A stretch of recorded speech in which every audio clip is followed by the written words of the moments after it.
Well, we are going to be in Hebrews chapter 6. You can go ahead and turn there in your Bibles to Hebrews chapter 6. We're starting in verse 10 tonight. But before we get started, just kind of thinking through this concept of our theme. Now, on the back of your sheet, I don't always do outlines, as you know, but I did a little outline tonight because what I'm going to do is talk about the verses that we're looking at that are just kind of like the verse by verse that we do. But I want to kind of draw some conclusions as we look at these verses tonight, and so that's sort of how we're going to approach it.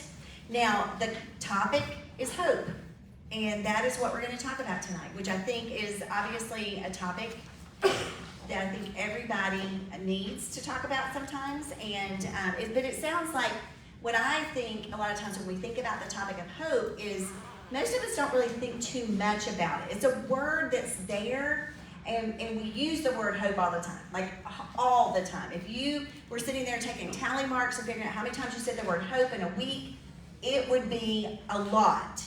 But 90% of the time when you say it, if not maybe 95 or 99% of the time, you are saying it in a secular way. Because we use it, we don't use the biblical hope very often in our conversations. We use more of a secular hope. Well, I hope so. You know, you're going to do great. Well, I hope so. You're going to lose weight. Well, I hope so. You know, whatever. I mean, whatever we say, I hope so about a lot of things. I hope so is not Christian hope.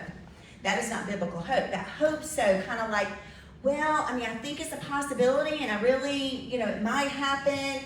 I hope so, right? So you guys know what I'm talking about. You say it all the time. It's part of our conversation. It is a natural, and I really wish I had done a little tally of how many times I've used the word hope, but not in a biblical way. So as you get into God's word and you start digging into what hope actually means, you realize, wait a minute, when we use the word hope, we are completely off track about what real hope is. And as Christian women, we need to understand what hope means, and then we need to live in it. So it's a huge, huge difference here when we think about that. So we have been studying the book of Hebrews, and the book of Hebrews has actually already used the word hope a couple of times. Chapter 3, hold fast to the hope. There's another place, and then in this chapter, there's 2 or 3 these verses we're going to look at tonight. There's about 2 or 3 places where hope is used. And later on, it's going to be used in chapter 10, in chapter 11, chapter 12. I mean, it's used a lot in the book of Hebrews. That's why we're going to take a little bit of a moment here to look at it and to understand it. And then when it comes up again, we'll have a better, background in our thinking about it.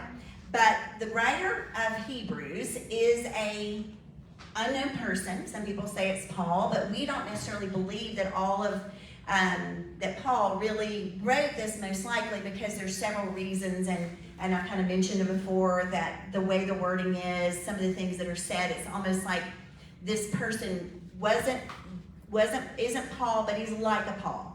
He's very Levitical. He knows, and I say the word Levitical meaning he knows the priesthood. He understands the Jewish laws.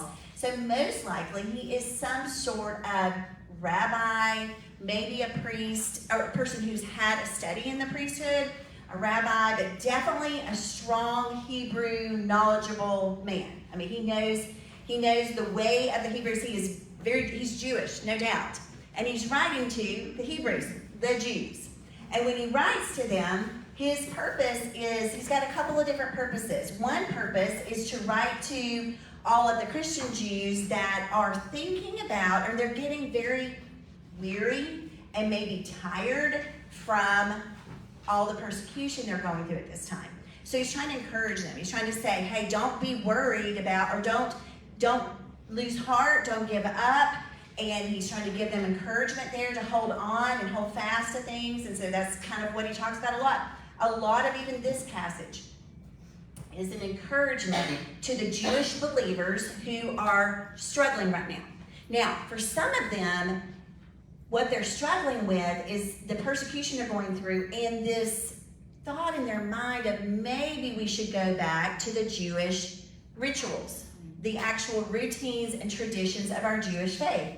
Maybe we should go back to the sacrifices. Yes, we might believe in Jesus, but maybe we need the sacrifices too. So they're probably being persecuted and maybe even people are making fun of them because they are not doing the Jewish rituals. They're telling them that, other Jewish people around them, not necessarily the believers, but the ones that are strong Jews that are in their family or around them, are talking about, like, what do you think you're doing? Why would you give up the sacrifices and all that? So they're questioning this a little bit because of their weariness. Because that's what happens. When you get tired, when you get weary, when you get discouraged, you begin to question things. You begin to doubt sometimes things, and you wonder, is this, what I really should be doing? Do I really want to keep going in this direction or whatever? So this is what's happening. So he's trying to encourage the ones who are going through persecution to stay strong. He's encouraging the ones who are wanting to go back by telling them, and in chapter 1, Jesus is better than the angels, Jesus is better than Abraham, Jesus is better than Noah. Did he use Noah? I don't know. Joshua, Abraham, Joshua. And he's been talking about, and he's going to continue to talk about in the next 2 or 3 chapters, how Jesus is better than the priest. Now, the priests are big time in the Jewish culture. They are like the top of the food chain, in a sense, because they're the ones that they go to. They're the highest, most honored of the Jews, because they're the ones that take the sacrifices. So they see the Jewish priest as a very high position, and so he is saying to them, but wait a minute, they're nothing. Jesus is better than the priest. And so we know that he is talking to a very, very strong Jewish community. Jewish strong, they have the Jewish roots to them.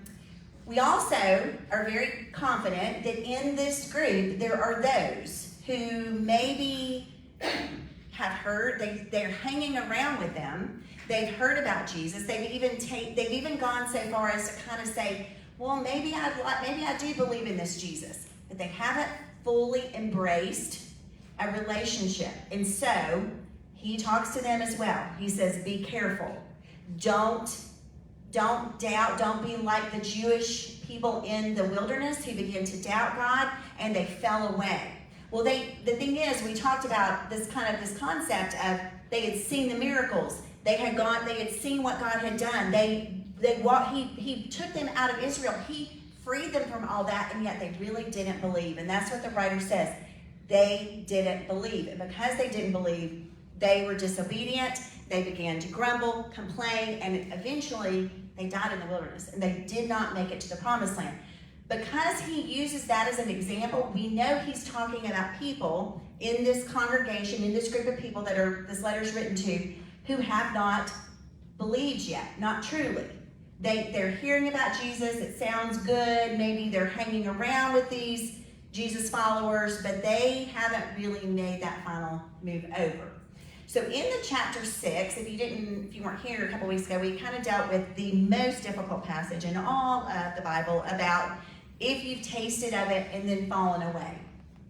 But we came to the conclusion that really is dealing with a person who is not a believer yet, but has been around it, has experienced it, because it does not use the language of salvation in those verses. So just go back and listen to that at some point, because it doesn't use gospel language. It doesn't say repentance, faith, justification. It doesn't use any of the things that you would want to use if you were talking about a true believer, because that is used in other places in the scriptures. So if you're confused, no worries. We're moving on to something that's a little clearer. But I wanted to give you go back over the background of who the writer is and who he's talking to, because it's important. Now, he has been talking to this group of people who or talking about this group of people who didn't believe. But let's just pick up in chapter 6, because this was the other interesting thing that I brought up, and again, you can go back and listen to this on the website or on the Facebook page, whichever way you want to do that. You can listen to it, but it's very interesting because if you look in verse 4 through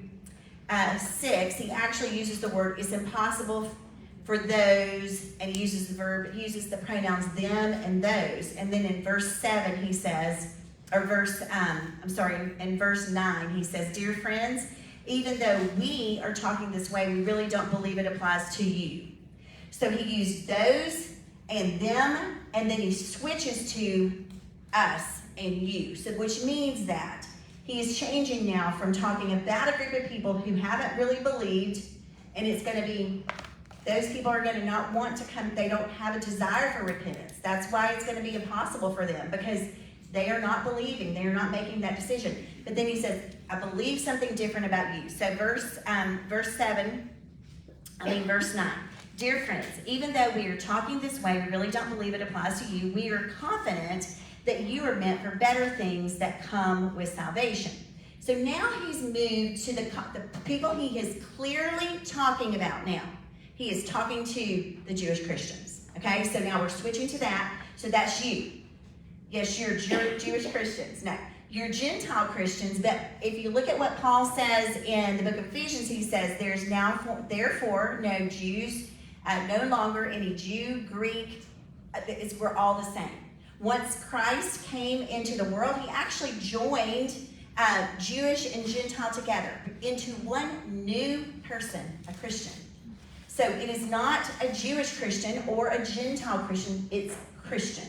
So when we read this, even though it was written to the Jewish Christians, it's written to us because there was no difference between them. Hopefully that makes sense, but that is, it's clearly for us as well, but just in a different way, and because we're living in a different time period, right? And we see it through different eyes. We actually don't understand all of the laws about the tabernacle and all of that, so that's one of the reasons why we have to talk about that and learn, because they knew. So when he talked to them and they heard it, they were like, okay, we get what you're talking about, because they understood that all of those, about the priests and the laws and all of that. So anyway, but we're gonna move on. So he says, we're confident that you're meant for better things, things that come with salvation. He's talking to believers. Now, verse 10. For God is not unjust. He will not forget how hard you have worked for him and how you have shown your love to him by caring for other believers, as you still do. Our great desire is that you will keep on loving others as long as life lasts, in order to make certain that what you hope for will come true. Then you will not become spiritually dull and indifferent. Instead, you will follow the example of those who are going to inherit God's promises because of their faith and endurance. Okay, so, when you are feeling discouraged and thinking, so this kind of immediately addresses a very interesting thing. Now, so we're going to begin building this case for why we need to have hope. What is hope, and kind of we're going to really unpack the concept of hope and why we need to have hope. So you can see the outline on the back of there. So we have hope because, and I'm going to fill in all of those little blanks at some point. Not as late as Ken was this weekend. I will not do that. But yeah, it was pretty funny. It was like he only had like 2 minutes. I had minus 2 minutes left to fill him in. But anyway, up on the back screen, in case you never noticed it, they do the countdown. And so then it starts going minus, that means he's over time, and then minus. But anyway, he did a good job. He had a lot of information to put into that little time period. So anyway, when he talks about this, a lot of times, so he's starting to talk to the Christians now, and he's encouraging them. And he says, a lot of times we think that God may have forgotten about us. We are working hard, we're serving him, we're doing all these things. So he's addressing them about this topic, but he starts out with a very, very strong statement, for God is not unjust. And then he says, he will not forget how hard you have worked for him and how you've shown your love to him by caring for other believers. I think it is interesting, and I do want to make this clear when it comes to teaching verse by verse Bible study. Hebrews is a difficult book to do this with. Because different than some books, it doesn't all flow in the most logical sense in a way. Now, I know it was logical, and we see that he has a lot of great arguments, so we know that this person was possibly a speaker. Remember, there were no chapters and there were no verses back then. So we are just assuming that this was the writers that put the Bible together put this all together in one chapter. But I almost feel like he's taking another direction, moving away from one topic to a different topic. So if it feels confusing or not, like it doesn't flow exactly the same, it's okay. That's just how this writer, his particular style of doing that. That's another reason why I don't think it's Paul, because Paul is much smoother in keeping all of the concepts and the themes to kind of stick together. This one kind of diverges off into some different directions. I think it's because of the different people he's addressing at different times, and he kind of talks to this group and and by the way, God is not unjust, and he has not forgotten you, after he's just talking to the people who, don't believe. So it's kind of, I think that's kind of how we can sort of see how it happens there. But anyway, so in this particular case, though, he is pointing out a very important thing about God. God is not unjust. In fact, for God to be unjust, he would cease to be God. Because this is the thing about God. He is just. And the concept that he is just or is not unjust, he did the opposite there. The fact that God is just is a part of his character. Okay, so we're really going to be looking at the character of God in the next 2 or 3 verses here. We're just really, this little passage deals with the character of God quite significantly, just a few of the real key things. So he's saying to them, and I kind of wonder too on the side, he's talking to them and he says, he will not forget how hard you have worked for him and how you've shown your love to him by caring for other believers as you still do. Our great desire that you will keep on loving others as long as it lasts. And it makes me wonder if he's encouraging them to love all those knuckleheads that are in the group that are not believing yet. So go ahead and keep loving them. God sees it. God is not unjust. So he says, God is not unjust. He will not forget. God sees. And I think that if we could just camp here for a second, this concept that God doesn't forget and he always sees. Now, if we are doing things that we do, if we're loving other believers and if we are working and serving the Lord for men's approval, well, we obviously know that's not the plan. I mean, that's not how we should do it. We should never be serving and doing things for men's approval. But what this confirms to us, because we do get that, right? We struggle with that sometimes. Well, I mean, I did a lot. Nobody said anything. Or, we kind of struggle with that. There's a human nature about us wanting to be recognized or to be people to see what we've done. I mean, it's just, there's kind of that underlying feeling that a lot of us deal with sometimes. But we need to recognize that God never doesn't see us. He doesn't forget what we do, and he watches and he sees that. And in that, there is some hope.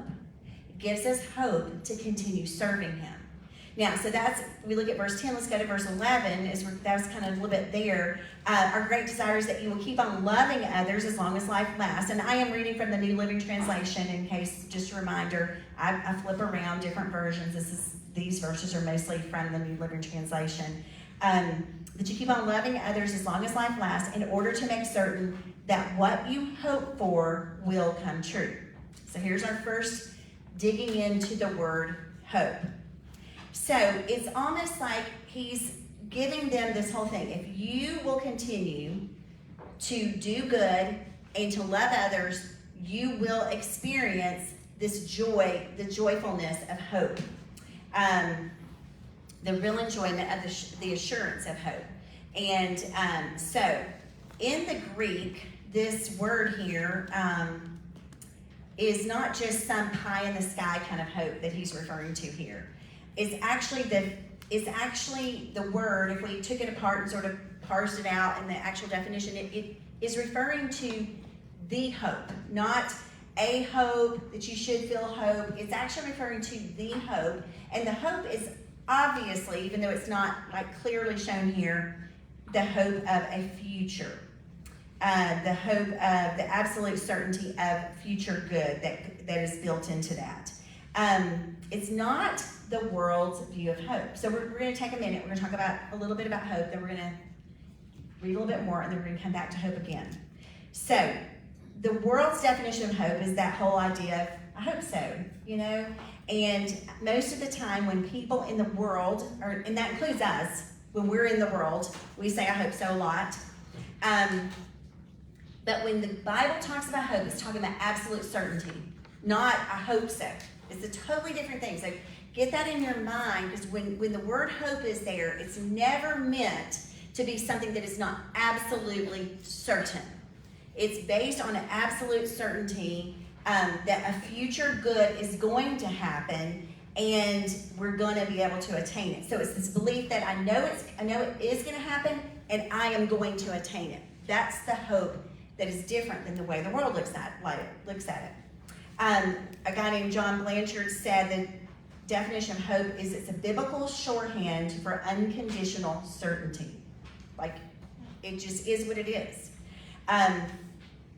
In the ancient world, during the time when the writer wrote this, hope, they did not generally regard hope as a virtue. In fact, it was just a temporary illusion. Now, if you know anything about, if you've done any history study of like the Russian Revolution, and this happened also probably during I'll talk about the Holocaust in just a second, but during the Russian Revolution, Stalin, if you've not studied it, he was horrible. One of the most horrible, cruel dictators that ever lived. But one of the things he did to try to keep the people from rebelling against him, because he was building this, the idea was to build a true communist government kind of concept. This was before communism was fully out there. It was based on the teachings of Karl Marx. And what he would do is he would try to keep them from rebelling by giving them little glimpses of hope, like that they could, and so they would, he would just put it out there just to keep them from rebelling, but yet kept them oppressed during that whole time. So that was like a cruel joke, because there was never going to be any freedom for them. They were never going to come out of that. But it was a way that he could just plant something, and so they would plant little things. Well, when you, one day you can get out and go to such and such, and it would, I forgot how I didn't do all my deep study on this, so it's just more from a history, not from my background or whatever. But that's what he did. So he kind of gave them this pie in the sky, kind of, it's going to be okay, to keep them from trying to rebel. So that's typically what happens with a dictator.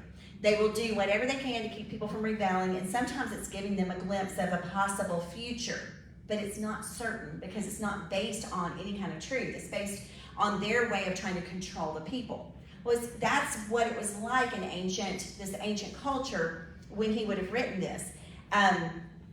They did not believe in a true certainty of the future. Philosophies were empty, traditions, religions were powerless to really help men face what was going on around them, and people were longing for something. So even when Paul wrote this, there was this need, or not Paul, or whoever, the writer wrote this, he was writing to a group of people that in the community, in the society they were living in, they didn't believe in hope, not a hope of a certainty of a future. But the Christians had hope. That was what was so different. When he talks about this story here, he says, now, if we go on to the next part of the verse, he says, in verse 11, great desire is that you keep on loving others as long as life lasts, in order to make certain that what you hope for will come true. Then you will not become spiritually dull and indifferent. Instead, you will follow the examples of those who are going to inherit God's promises because of their faith and endurance. So now he brings them to the Old Testament, and he's actually kind of going back to, so you're going to look at those in the Old Testament who, if you were to look at Old Testament words about, or the Old Testament translated the word hope, is looking ahead eagerly with confident expectation.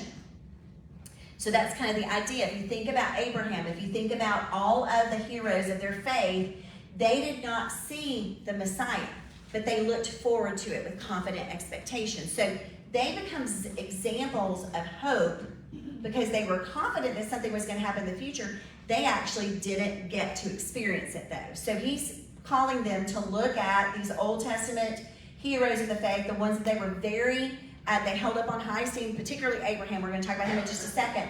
But he would tell them to look at them because they were patient and enduring. So embedded in the word hope, so kind of like I said, building from that last verse to this next section, embedded in the word hope is confidence and patience.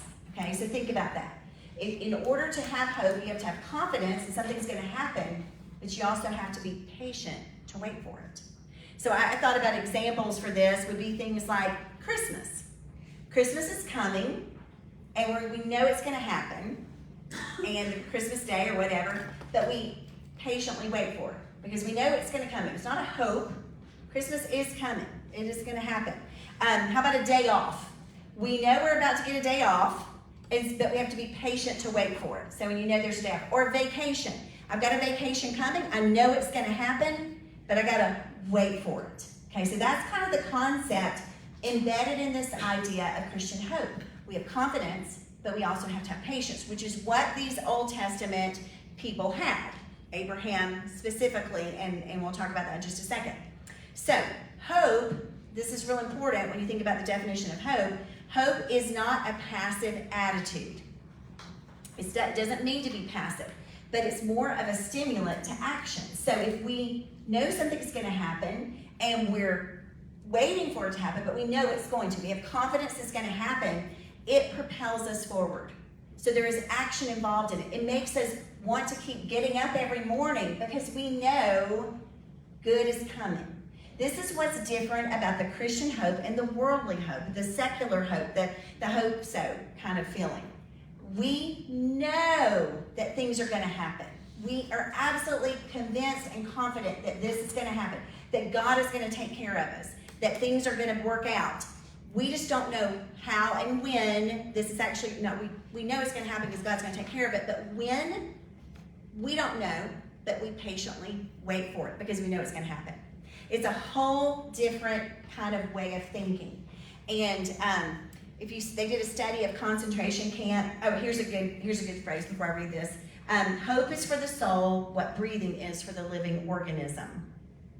Because if we hope, just like breath keeps an organism alive, hope is what keeps us alive. And that's not something that we think about all the time. We don't go around saying, well, I'm feeling really good or joyful today because of hope. We don't use that phrase enough. We don't use it enough because Christian hope is amazing. This confident assurance that things are going to happen, that the future is going to happen, future great things are going to happen, and we live with that without giving up. So, studying concentration camp survivors found that those who were prisoners were able to hold on to if they could hold on to their sense of hope, they were more likely to survive. Almost every one of, well, not every one of them, but a lot of the ones who have been interviewed that survived the concentration camps, they will say it was because they held on to a glimmer of hope, a hope that they were going to get out of there, a belief, and almost to the point of, I believe this can happen. Now, hope is not based on, there are things in this world that we can't control. I'm sure there were those in the concentration camps who did not live, but they had some hope. They did not live during that time. But the concept is that you live with a confident assurance, but we understand that we live in a fallen world. So we have both of those pieces there. And we don't base our hope on things that are not true about God's word. We base it on the truth of God's word. So there are things, God did not promise that everything was going to be perfect, that we were going to, and he's talking, remember who he's talking to? This writer is talking to people who are being persecuted. So they can hope for and be confident good things are to come, but they don't know when it's going to happen. So they have to work through it. They have to walk through it with God. So, atheists and other cynics, they cannot embrace the concept of hope. This is absolutely, so that the Seneca, who was Rome's leading intellectual figure, he was a tutor of the Emperor Nero. If you know anything about the Emperor Nero, he was very cruel to the Christians. And actually, even when this is written, maybe Nero is in power.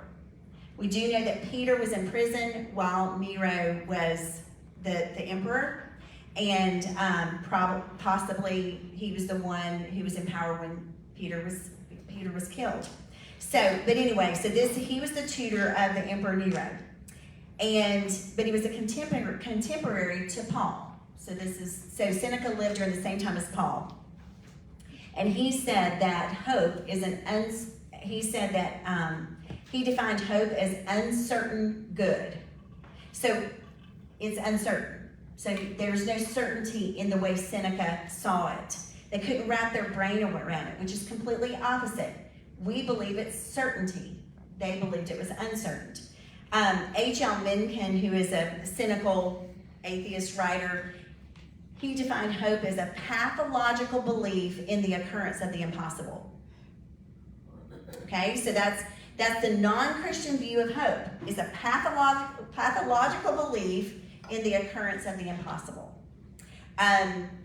Another, Webster's dictionary even actually says it better. Webster's dictionary says it means to cherish a desire with anticipation, desire with expectation of obtainment, expect with confidence. That comes from Webster. So he is not an atheist, or at least not as much so. But many atheists they cannot wrap their brain around the concept of hope because they can't base it in certainty.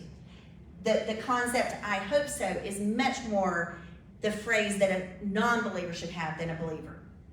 Now, the word hope can be used very, we use it very frivolously in a way because we use that more secular view of it. But even if you looked at the definition that Webster just used, clearly says it's based on a desire with anticipation and expectation of obtainment with confidence. So true hope is based in confidence and not in uncertainty. So there's a big difference, and we need to be different. So the whole point for us, and we're going to talk about a few more things here, but the whole point is we need to approach world life every single day differently than the non-Christian, the atheist, the person who doesn't have certainty because we do. So, so the first point on your outline, well, actually, let me give you a couple more things here. I want to give you from Chuck Swindoll, hope is something that should be as important to us as water is to a fish, as vital as electricity is into a light bulb, as essential as air to a jumbo jet. It is a basic to life. This is what Chuck Swindoll said. If you take away hope, our world is reduced to something between depression and despair. And hope hope is more than wishful thinking. So it's a necessity. It's a necessity in our life. We can't live without hope. And you guys know that. If you've ever read a book, and obviously I'm an English teacher, so I read a lot of books. And there's so many books that are actually called classics that are so hopeless.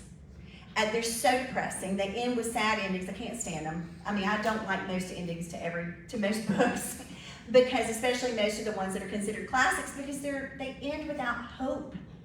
And I just don't believe that is life. That is not, yes, there are terrible things that happen, but hope is real. There is certainty. There is something that we can live for. And so that is just the saddest thing when a person lives without hope. But what's really sad is when a Christian lives without hope. When a Christian walks around with sort of a hopeless attitude.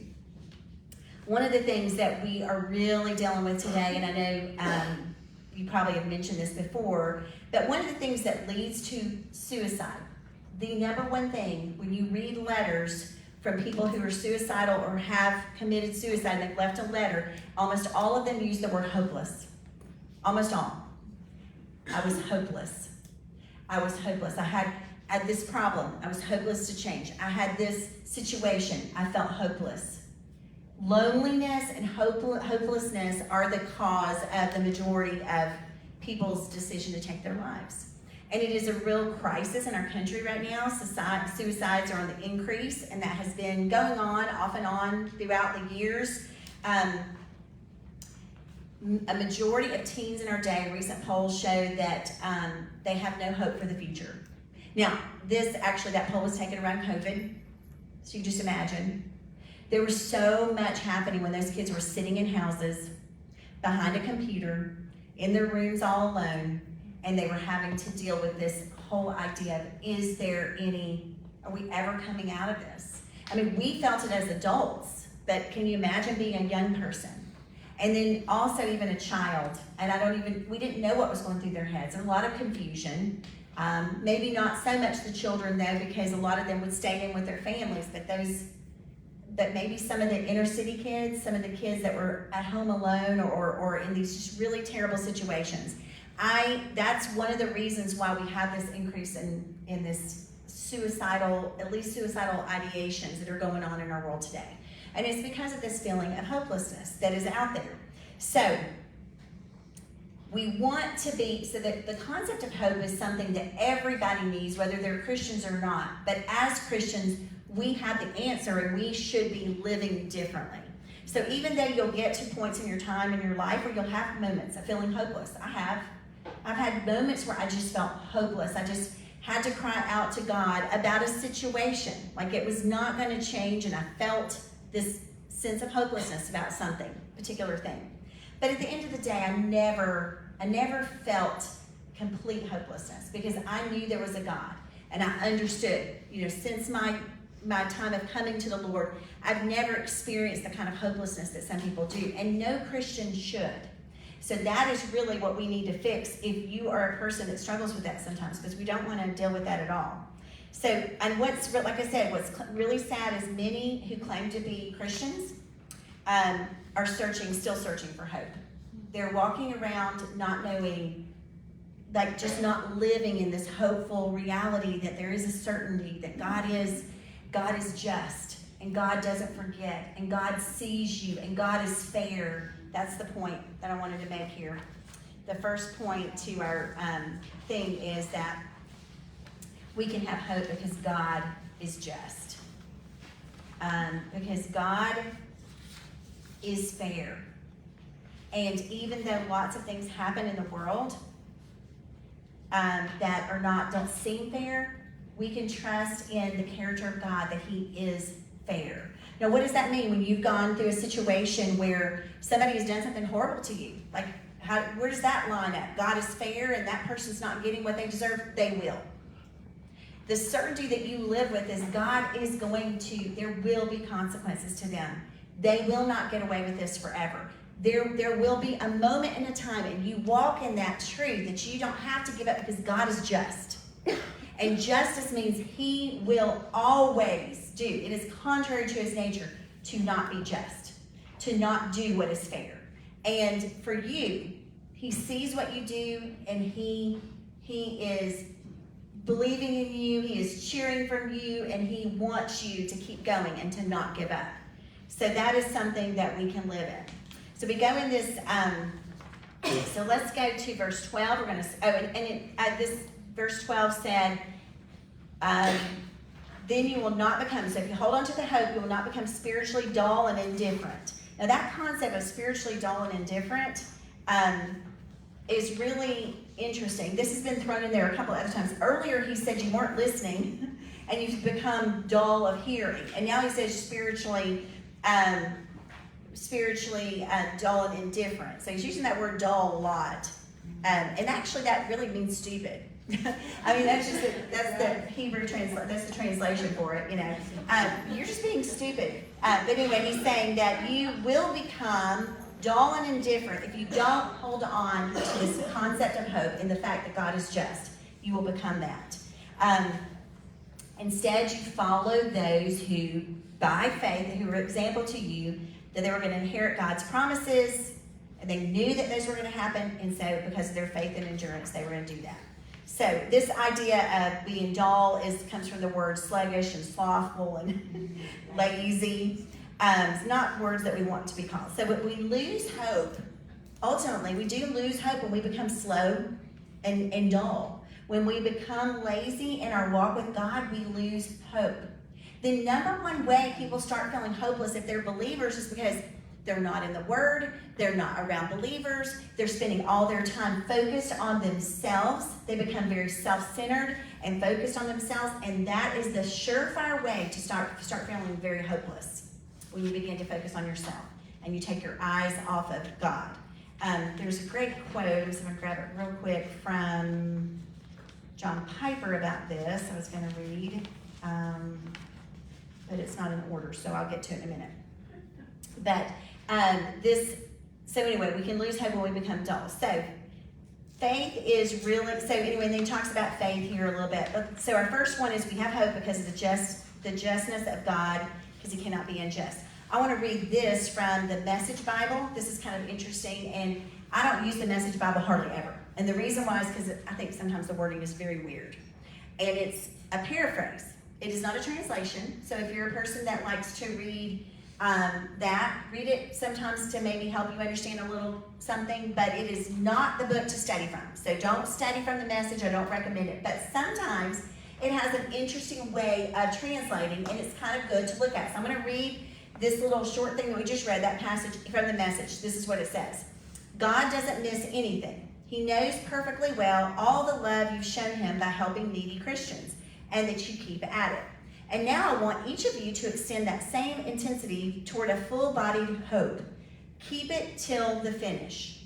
Don't drag your feet. Be like those who stay the course with committed faith and then get everything promised to them. So he's saying that let hope push you on to continue doing. Use that same way that you're loving each other and working and serving. Use that same intensity toward hope.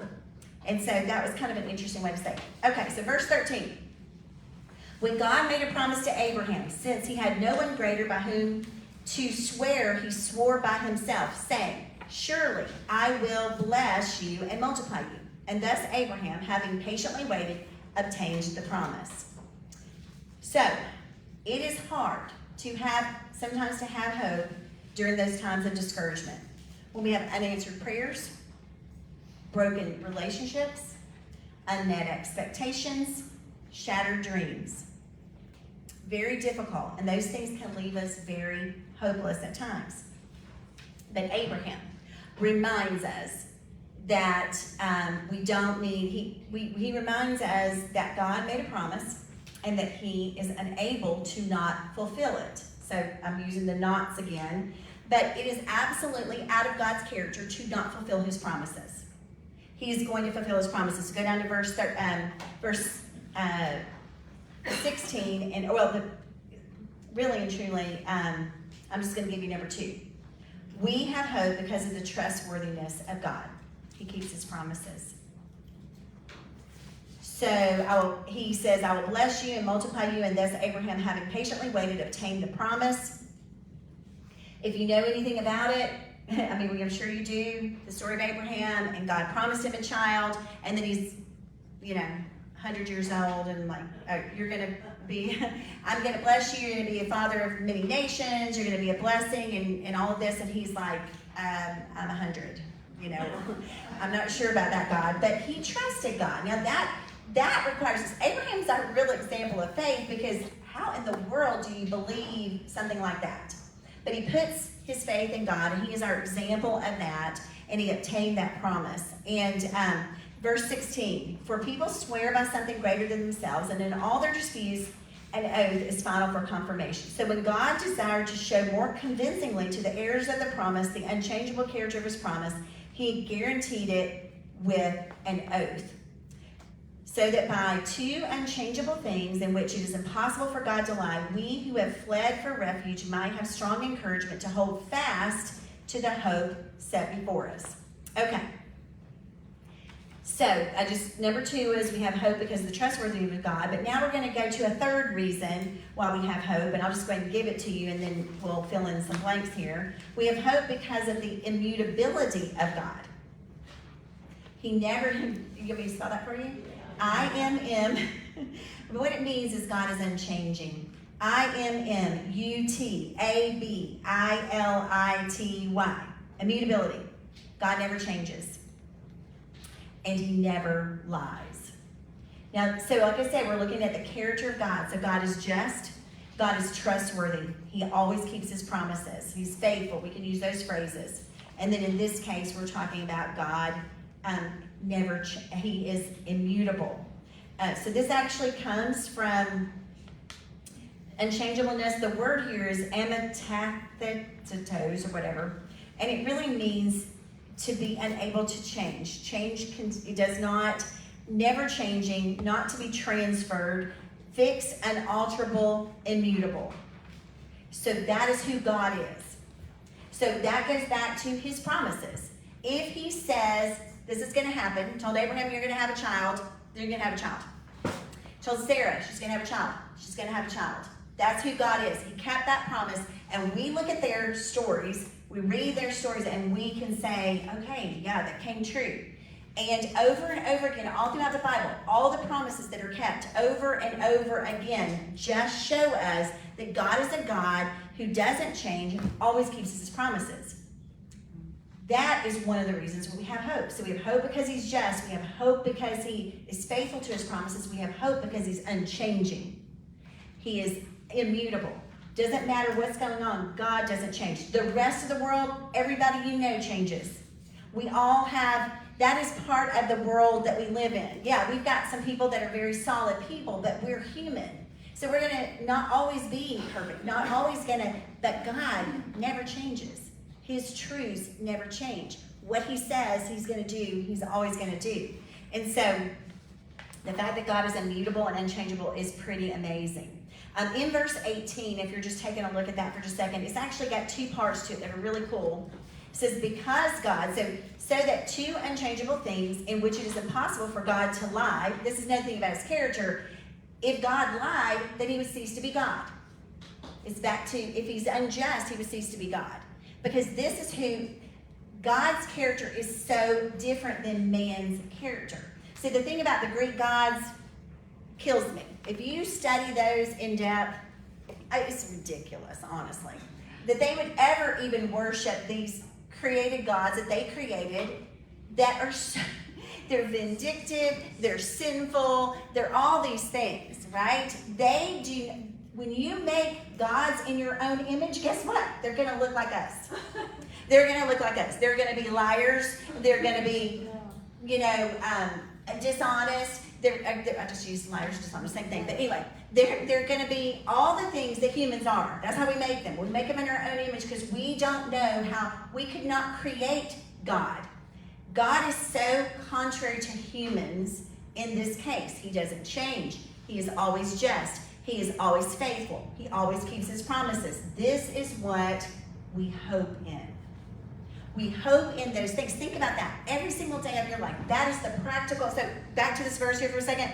It says he's unchangeable. It's impossible for God to lie. We who have fled for refuge might have strong encouragement to hold fast to the hope set before us. So first, the facts are he's unchangeable. This is who God is. This is his character. And then what is our job? To hold fast. We have a job. We have an action step. Our action step is to hold fast to the hope set before us. This concept of set before us is really about, it's like laid out in front of you. Like it is there for you to take. So we got to hold fast to it. The concept of hold fast, laying hold, actually means to seize and cling to it, to that which almost for dear life. We're clinging to it. We're holding on to it. I used an example a few weeks ago, and I don't think it came out very good. This probably won't either, but let's just imagine that your ring fell off your hand, and it's your wedding ring, and you don't want to lose it, and you're going somewhere, and you have to put it inside your hand and keep it while you're walking through somewhere, and you're doing all this stuff, and you're going to hold on to it so tight because you don't want to lose that ring. I mean, like, you're not going to let go of that ring. Or, better yet, you're walking in a crowded place and you've got your child's hand. You are not going to let go of that child's hand. You will not. That's what this concept is. Hold fast. Hold fast to the hope. What is the hope? That we have a God that is just, a God who is unchanging, a God who is faithful to his promises. If we can hold fast to those, if we can hold fast to that, hang on to that truth. When you are going through tough times, when you are going through those difficult parts of life, because we all are going to go through them, you hold fast to those truths. God is good. God is faithful. God is just. He is not going to forget me. He does see me. He knows me, and he has a plan. That's what we do. That's our job, is to hold fast to that. That's what the writer is telling them, and he is talking to this group of people that are going through tough times. So it makes sense. The hope set in front of us, this concept is both present hope, the hope that we have a God that holds on to us, the God that cares about us, that loves us, and then the hope of the future, of what's going to happen in the future. So there's that part of it as well. So I've been talking about the hope of God's character, but the other part of hope is the future hope. The hope that he's coming again, and that we will have eternity with him. Now, so let's go to this last part here that talks about in verse 19. We have this as a sure and steadfast anchor. So he's just referred to that we need to hold, strong encouragement to hold fast to the hope set before us in verse 19. We have this hope as a sure and steadfast anchor of the soul. A hope that enters into the inner place behind the curtain where Jesus has gone as a forerunner on our behalf, having become a high priest forever after the order of Melchizedek. So next week we're going to talk about Melchizedek. We're really going to talk about him next week, and you're going to study about him this week, and you're going to come in here and you're going to know all the stuff about Melchizedek. And you're thinking, who is that? Well, you're going to find out. You're going to really study him this week in the questions if you do this. But all we're going to focus on right now is this verse 19, really, and is that we have the sure and steadfast. Hope is an anchor for our soul, a hope that enters. And why do we have hope? Because, and this is what it says here, a hope that enters into the inner place behind the curtain where Jesus has gone as a forerunner on our behalf. What that is talking about is that when Jesus died on the cross and had that sacrifice, at that moment, the veil was torn. And now we can enter into the holy place because of what Jesus did. And now he sits at the right hand of the Father, and we have eternity with him. All of this concept. So number 4 on your list, I can fill it in right now for you. We have hope because of Jesus. His death and resurrection is everything. That is what we have hope in. Ultimately, we have hope in this God who is Jesus, right? But his character, but we also have hope in the death and the resurrection, which is really what makes it all come together. This future salvation is an anchor to steady our souls while we wait through the present storms. This future salvation that comes because of what Jesus did. The main reason that a ship needs an anchor is to ride out storms, right? That's the purpose. Or so that it's not blown off course to the rocks or whatever. Or it could even be in the harbor and it's kind of calm, but it still needs the anchor so that it doesn't drift. We need an anchor no matter what. We need an anchor that we hold on to. Just like the little kid's hand, like the ring, we're not going to let go of hope that is an anchor for our soul. And that hope is that Jesus is our Redeemer. He has set us free. He died on the cross. He took care of your sins. He has forgiven you, and he has given you a new identity, a new life, a new purpose. That's what we live in. We live in that truth. And these promises give us strong encouragement. So as we look through what we just talked about here, as he talks about the Old Testament people, and even that gives us encouragement and hope to hold on because of what they did. So that's what he used that for. But for centuries, anchors have been used as a symbol of hope. This emblem was especially significant during the early persecuted church. Many etchings of anchors were discovered in the catacombs of Rome, where Christians held their meetings in hiding. Threatened with death because of their faith, these committed Christians used the anchor as a disguised cross and as a marker to guide the way to the secret meetings. Located beneath the ancient city, 600 miles of these tomb-like burial chambers served as a place of refuge during perilous times of persecution. Thus, the anchor, found even on some tombstones today, has become the symbol of guaranteed hope for the eternal security of true Christians. It's pretty interesting, isn't it? So the concept of the hope, that the anchor, this verse here is a very powerful verse because it gives us an image. And that's what I love about it. It's just an image that we can hold on to. We know that an anchor keeps us grounded, keeps us from drifting, keeps us strong or safe during the storms, and that's how we have to see it. So, what is hope? Hope is a person. Hope is Jesus. His return and all of that certain future events, that is the foundation of a believer's faith. Once we put our faith and trust in him, then we trust him for a future with him. And that is not something that we hope for, like I hope it will happen. It is something we are certain is going to happen, so we wait patiently. That's our new definition of hope, right, ladies? We're not going to walk around saying, well, I hope I'm going to get there. No, the certainty is Jesus is coming back. Jesus died on the cross for you. You have put your faith and trust in him. You're going to spend eternity with him. And everything on this world is as bad as it's ever going to get for you. Because the future is bright. The future is amazing. A few quotes here for you. Our hope lies not in the man we put on the moon, but in the man we put on the cross. Our Christian hope is as good as Jesus Christ.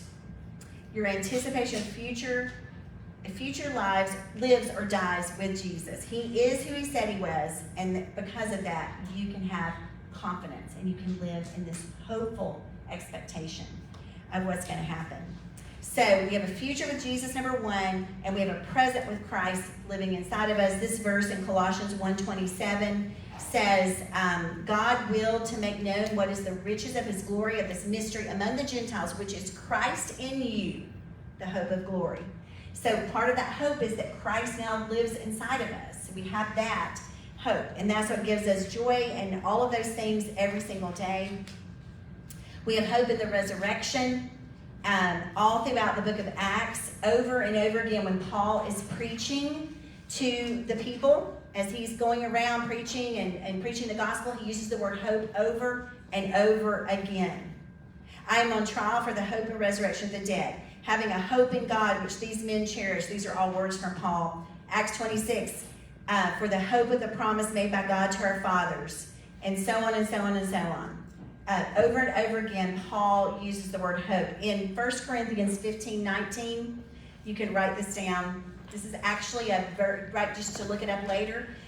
If we have hoped in Christ in this life only, we are of all men most to be pitied. Paul talks. So our hope is not just in this life, but it's in the life to come.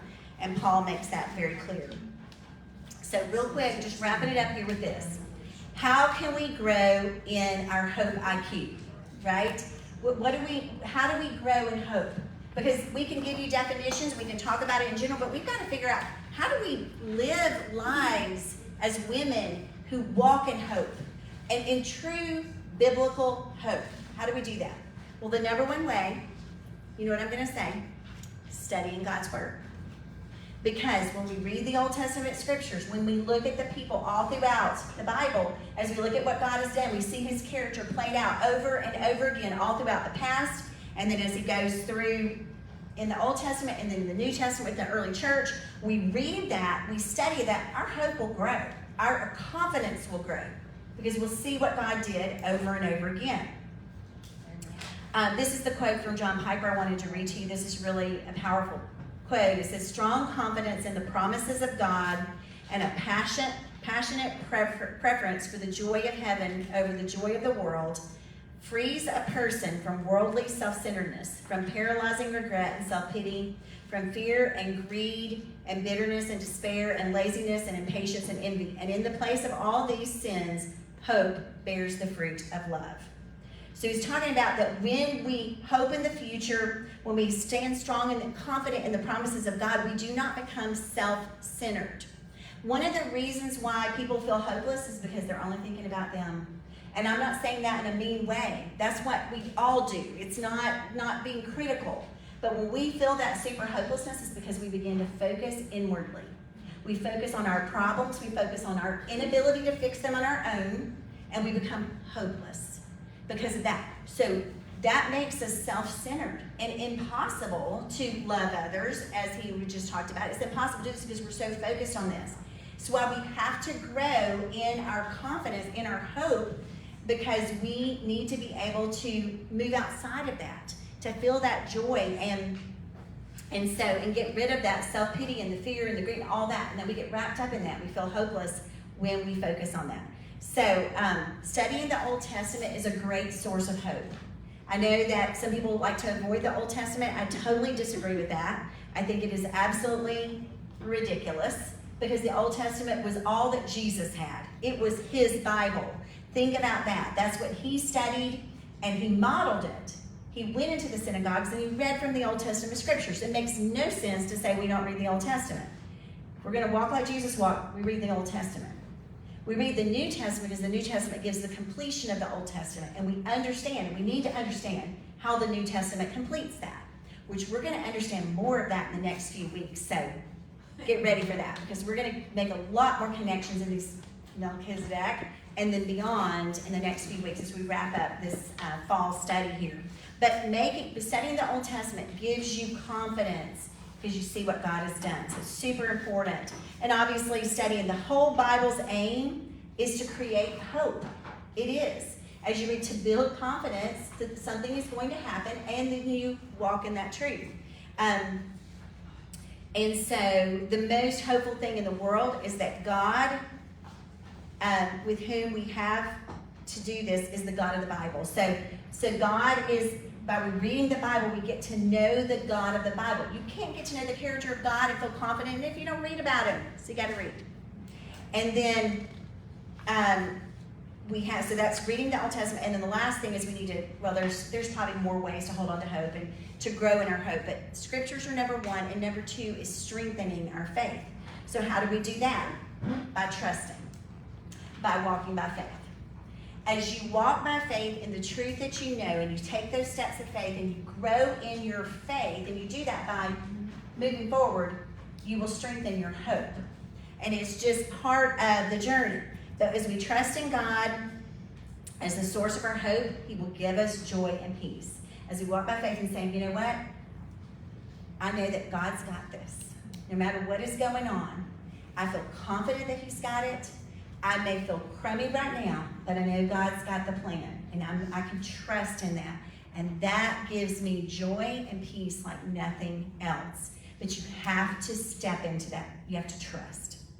And so it is truly what we would call the concept of walking by faith, and the concept of learning to practice your faith by doing it. So it's like over time, there was, you're going to play the piano. I just got my mother-in-law's piano. It's actually supposed to go to Kelsey, and someday she'll get it, but who knows when she'll have a house that she can actually move that huge piano into, which took like 6 men, and it's it's beautiful piano. And I really want to play the piano, but I don't play the piano. So don't anybody think I can. I can read notes, and I can do one hand, and then I can sort of play some chords on this end. It's not pretty. It's not great. I have a dream to play, and I hope someday I could play the piano. And I really mean that from a secular viewpoint, because I really don't know that that's ever going to happen. But how could I become a piano player? Would be by practicing. And I could, and I'm kind of going to try this, to play some Christmas songs. I'm going to practice some Christmas songs. I played Frosty the Snowman yesterday. It sounded almost like it. So I think I might really do it.